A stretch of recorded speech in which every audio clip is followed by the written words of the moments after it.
Good morning. We're currently on Low Row in the middle of Sunderland city centre, which is the centre of Bishopwearmouth. Now, this was Low Row, but I was only aware a few months ago that Green Terrace used to be called High Row. So obviously if you had High Row, you had a Low Row.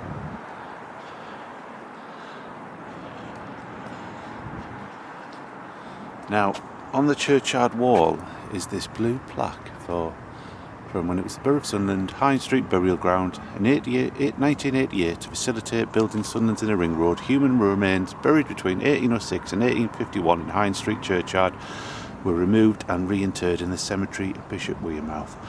Just to give some idea where that was, it was pretty much just behind the old Travelodge, the old Wetherspoons there. Well, it's still a Travelodge now. Now, the reason I've come here for my visit is on the morning of the 11th of December 1860, between 1 and 2 am, there was a loud noise that residents heard. And what it was a 20-metre section of this churchyard wall that collapsed right onto the Low Row, and it covered it with tons of earth and human remains. As you can see, it is quite a large high wall, and we are quite low down. You just see the minster up the top there. There's actually thousands of bodies buried behind that wall. This wasn't the original sort of shape of it. It was a lot more sloping, but as the churchyard got raised with all the extra earth and burials, they needed a wall to sort of pack everything behind there. So there is a few cracks in it at the moment, actually. I don't know if these are just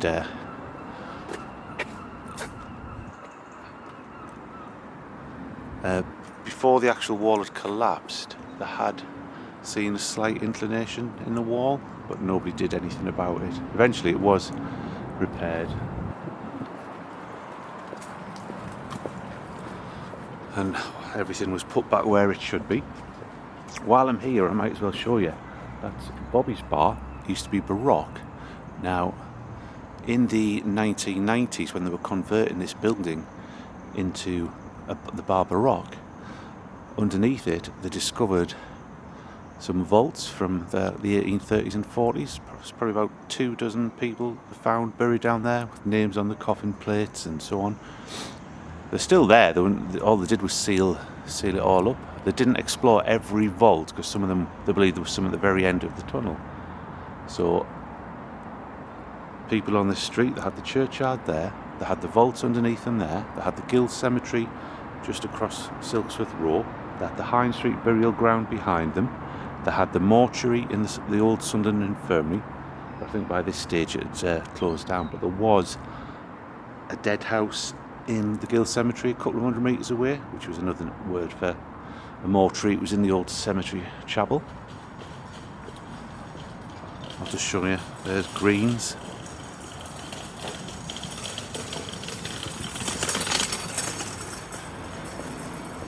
As you can see, Charles Green and Co. That was rebuilt in the early 1900s, and at the back they found some headstones which might have been from either when this churchyard spread out a little bit further or from the High Street Burial Ground.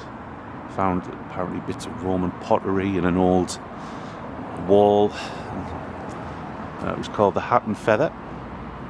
And the last bit I'm going to show you is a view of the Minster, or as it was also known, well, it was known as Bishopwearmouth Parish Church, St Michael's and the Angel.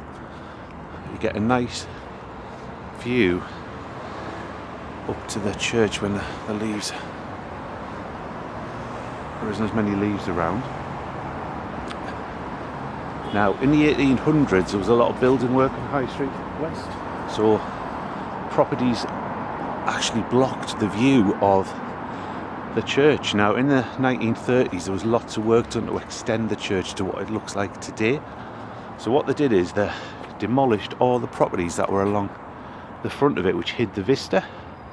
So what they did is, if you notice, they've put this slope in, which wasn't how it actually looked. Again, the wall used to go right up to the top of there and was packed with bodies. So when they took the slope out, they had to take out a few remains and move some of the headstones. But I'll just have a walk up to Church Lane because I'm off to Greg's. As you can see, there's not many of the headstones left. A lot were put into the paving stones, and like at St Peter's, Sunderland Parish Church in the East End, most were taken down either when the church was extended or around then, I think it was 1930s or the 40s, they wanted to make it into a garden of remembrance again, which is so you create an open space but you take the headstones down, because there wasn't that many open spaces in the town centre at that time. And we've come out with a nice little old to finish off. There we are, Church Lane, which I think is still quite a little picturesque spot.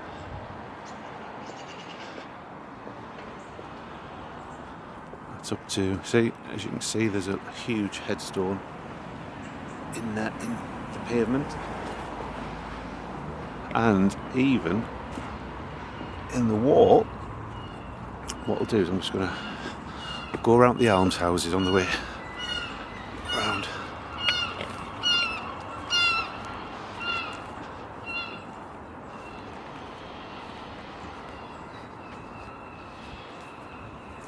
So you can see more headstones placed against the wall.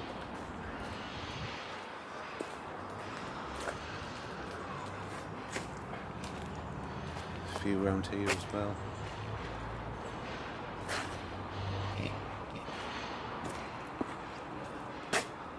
There's quite a few there as well. There's also this huge stone which has been put on the wall, which I never ever discovered anything about this man. He was called John Oyston. I think the Roman rule was about 1825, but not when he died. Burial place of John Oyston. But I put it out onto Facebook, but nobody could give a definite answer who he was. I couldn't find anything for him. There was nobody that sort of matched him, but it's a huge stone, so I don't know if this has been moved from inside the church. What we'll do is walk around to finish off on the green in the almshouses. Again, headstones in the pavement. There's some steps down to the church. I wonder what's in there. A few bits of wall, tomb. Looks like bits of. That must have been where they used to probably store bits and pieces.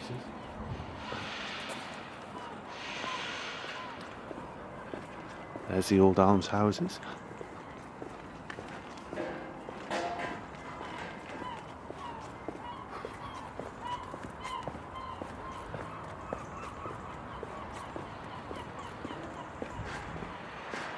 And I must say, they've done a brilliant restoration of the area around the Minster.